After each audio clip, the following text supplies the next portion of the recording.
Olá, sejam todos muito bem-vindos. Eu sou o professor Guilherme Alves de Melo Franco. Eu sou especialista em direitos material e processual do trabalho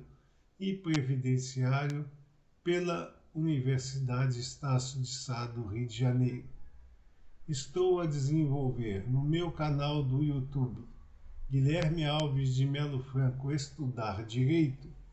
um curso sobre os direitos material e processual do trabalho, que tem por escopo o estudo da consolidação das leis do trabalho, artigo por artigo, e como livro base, os meus comentários à reforma trabalhista, Lei 13.467, de 13 de julho de 2017, lançados pela editora Juruá de Curitiba no ano de 2021. Esta é a nossa aula de número 36 deste curso, onde estaremos a abordar o artigo 71 da Consolidação das Leis do Trabalho.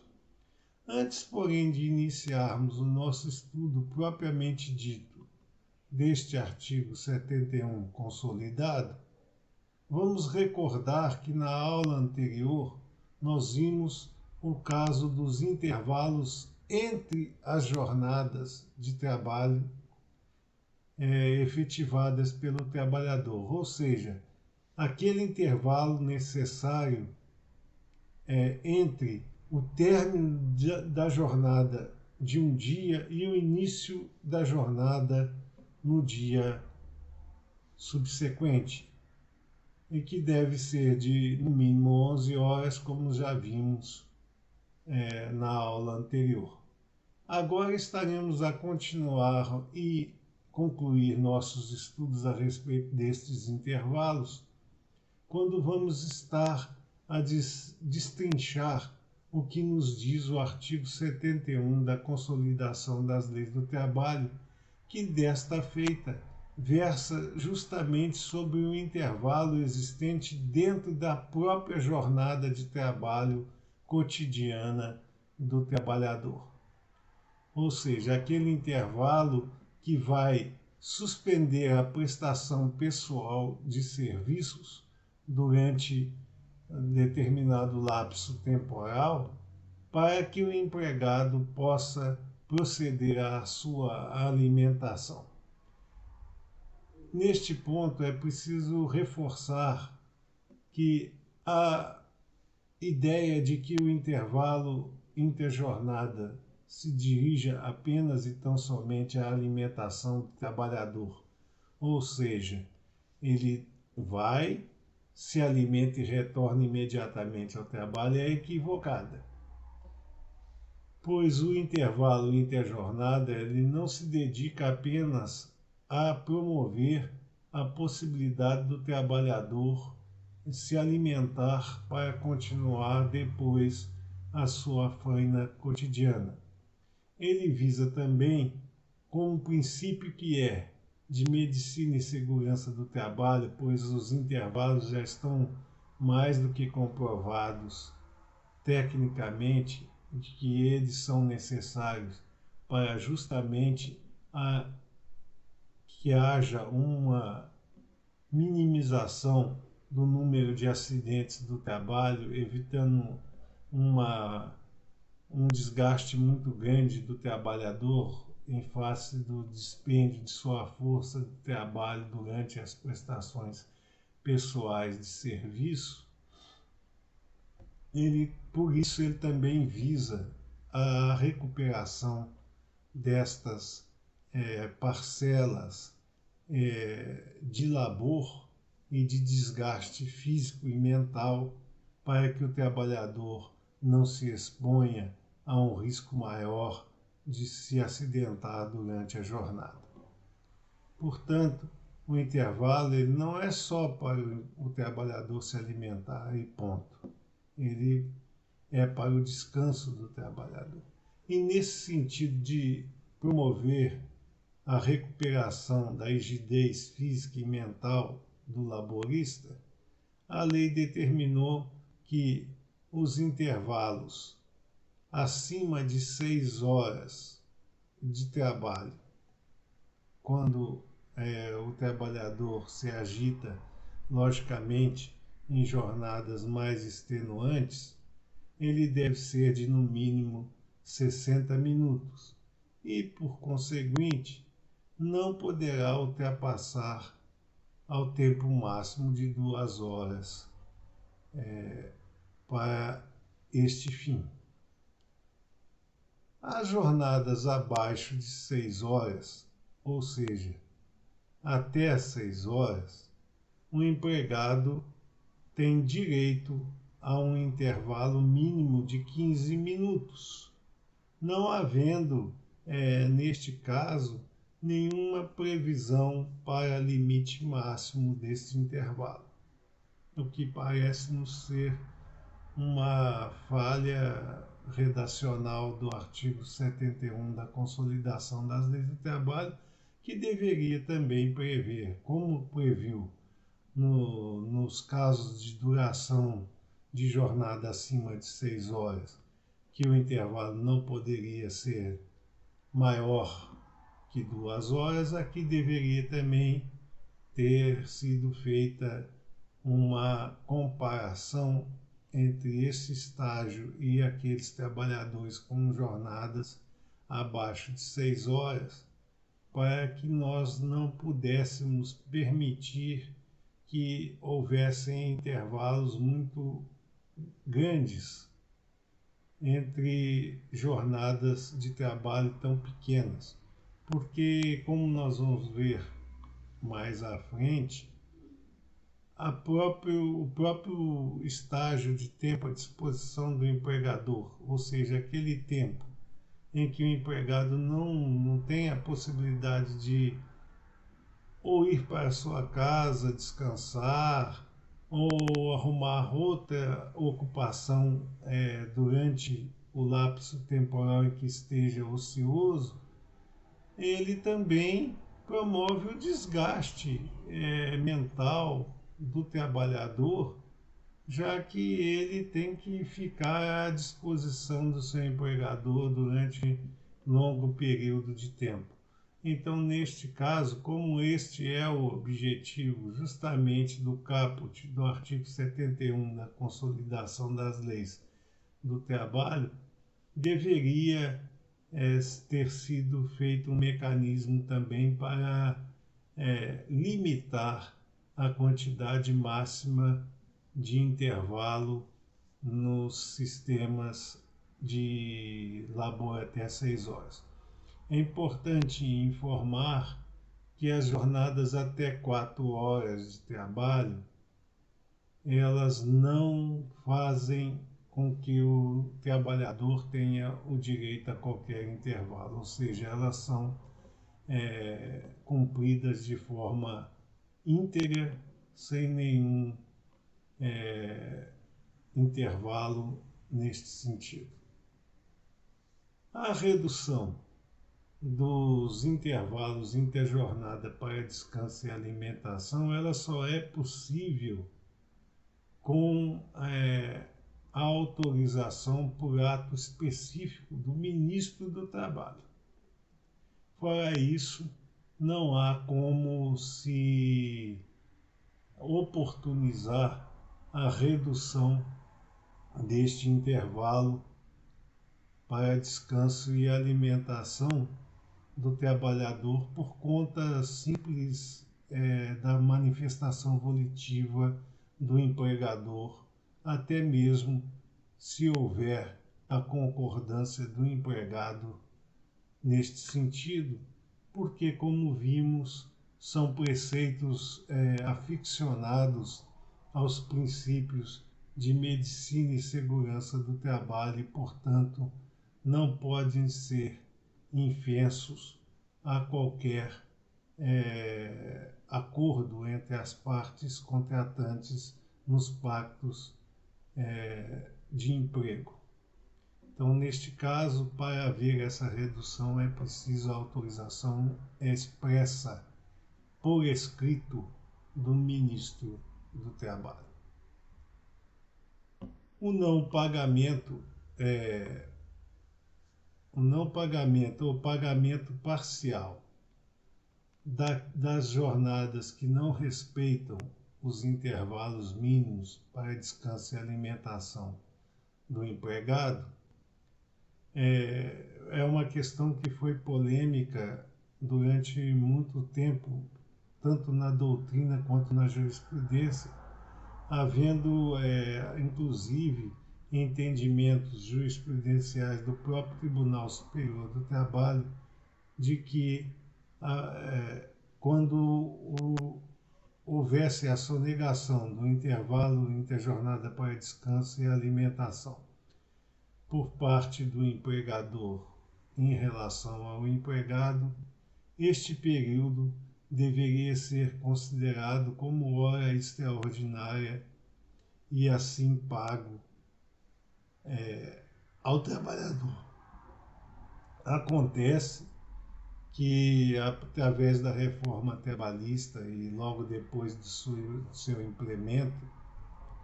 que veio a lume pela Lei 13.467, de 13 de julho de 2017, o que acontece hoje é que a jurisprudência tem entendido que, no caso de sonegação parcial, ou seja, no caso, por exemplo, do empregador, ao invés de determinar a hora intervalar cheia para que o empregado possa recuperar suas forças de se alimentar, como é aquele caso que a gente deu de exemplo aí no início desta nossa aula, que o empregado só vai lá, se alimenta e retorna. Neste caso, o pagamento ele deixa de ser um benefício específico da legislação trabalhista e passa a ser considerado como uma indenização e apenas então somente pelo tempo sonegado pelo empregador. Ou seja, se o empregado, por exemplo, ele tem um hiato interjornada para descanso e alimentação de 30 minutos ao invés de 60, naquelas jornadas acima das 6 horas, o que vai acontecer? Por exemplo, ele teve 30 minutos, né? Então, a jurisprudência do Tribunal Superior do Trabalho, odierna, ela diz que só é devido pelo empregador aquele restante dos 30 minutos, né, em que não foram promovidas as situações de intervalo para o laborista. Então, ao invés de se ter uma hora cheia de indenização, ter-se-á só a quantidade de minutos sonegadas ao trabalhador, com um acréscimo de 50%. Aí cria-se uma celeuma muito grande, porque o acréscimo de 50% ele é previsto pela norma constitucional através do artigo 7º. Acontece que as convenções e acordos coletivos de trabalho costumam destinar para algumas categorias valores remuneratórios acima dos 50% previstos constitucionalmente. E neste caso, o próprio texto do artigo determina que o período será acrescido, o período não destinado ao trabalhador será acrescido de 50%. Aí cabe aquela discussão técnica. O que prevalece nesse caso? O texto da lei ou o texto da convenção coletiva que majora esse índice de aplicação do apêndice remuneratório? A nosso ver, pelo princípio do próprio do legislado ser inferior ao acordado, que teve até recentemente discussão em torno dele, através do tema 1046 da repercussão geral pelo Supremo Tribunal Federal, dizendo que vale o acordado sobre o legislado. Neste caso, entendemos nós que o índice previsto em acordo coletivo de trabalho e convenção coletiva de trabalho suplanta ao índice de 50% previsto no artigo 71 da Consolidação das Leis do Trabalho para a remuneração do tempo sonegado de intervalo interjornada para descanso e alimentação ao trabalhador. Portanto, valem as convenções coletivas de trabalho e os acordos coletivos de trabalho nesse sentido. Quando nós vimos que para haver a redução do intervalo interjornada para descanso e alimentação é necessária a chancela do ministro do Trabalho, estaremos a dizer a respeito das categorias profissionais em geral. Acontece que o próprio artigo 71 da Consolidação das Leis do Trabalho, ele traz uma exceção a essa regra, que para nós ela ainda deveria ter sido mantida mesmo nesses casos, que respeita a categoria profissional dos motoristas. Porque para os motoristas existe uma exclusão e que possibilita esta redução do intervalo sem a chancela ministerial quando a hora intervalar ela se situa entre o fim da primeira hora de trabalho e o início da última hora de trabalho para os motoristas. Ou seja, a partir do fim da primeira hora e sendo deferido antes da última hora de trabalho, esse intervalo pode ser fracionado ou reduzido, de acordo com as pretensões do empreendimento empresarial a que se encontra subsumido o laborista. Agora, isto não nos parece lógico, embora a tentativa seja de poder atender aos ditames empresariais em face da jornada especial deferida pelos trabalhadores, para os trabalhadores do transporte coletivo, por exemplo, que tem jornadas picadas entre uma e outra viagem, né? Mas para nós esse tipo de situação ele vai de encontro ao princípio da isonomia existente na própria Constituição Federal, em que todos são iguais perante a lei. Então ele não pode criar situações inespecíficas para determinada categoria e não aplicá-las ao geral das situações laborais existentes no Brasil. É claro que nós temos que verificar caso a caso, né? Embora o texto da lei seja bastante específico para a categoria dos motoristas, acreditamos nós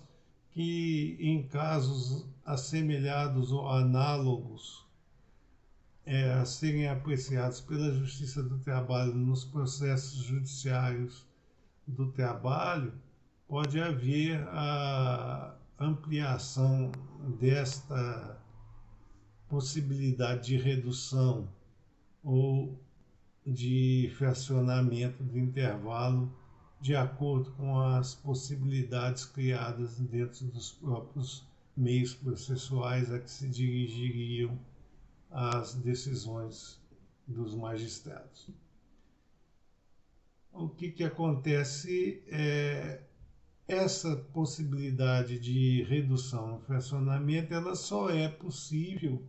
através da formulação de um acordo coletivo de trabalho ou de uma convenção coletiva do trabalho, ou seja, somente por negociação sindical pode-se haver esta possibilidade de fracionar ou de reduzir o intervalo interjornada para descanso e alimentação dos motoristas. Não vale, portanto, aquele acordo entre a empresa e o trabalhador diretamente, sem a interferência do ente sindical respectivo. Estas eram as considerações que nós gostaríamos de deixar para vocês nesta nossa 36ª aula a respeito do artigo 71 da Consolidação das Leis do Trabalho. E aproveitamos esta oportunidade para agradecer o acesso de todos às nossas aulas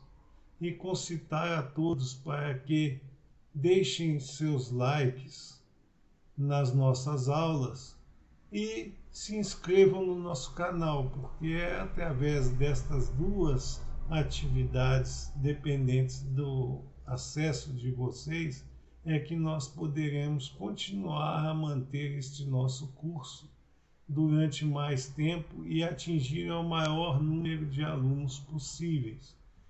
de forma graciosa, dentro daquele espírito de desenvolver a distribuição do conhecimento ao maior número de pessoas possíveis. Muito obrigado a todos.